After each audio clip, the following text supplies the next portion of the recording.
Attorney. Hello, attorney.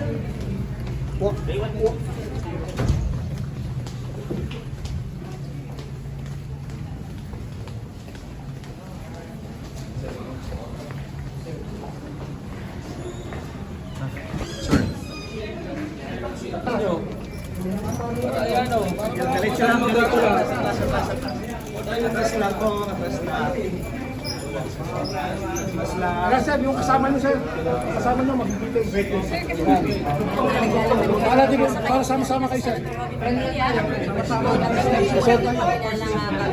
Pwede naman mag-doon, sir.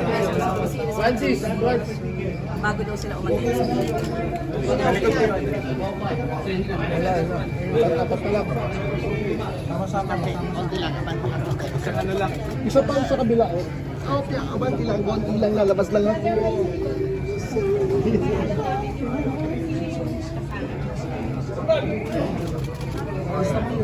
Okay na, sir. Okay na, sir. Bigyan taan, ha?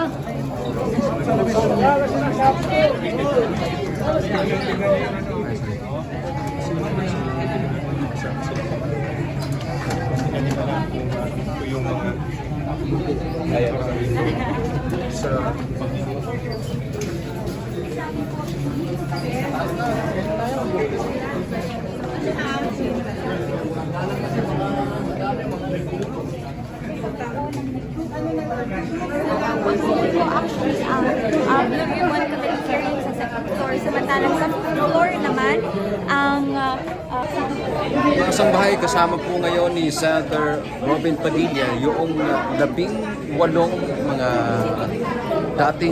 sinasabing dating mga sundalo. No? Di natin alam if they will be attending the ongoing hearing right now by the Blue Ribbon Committee. Pero ayan, pasok na po sila ng elevator. Di po natin alam kung sila ay papasok sa plenary dahil na ongoing ang pagdinig ngayon ng Senate Blue Ribbon Committee.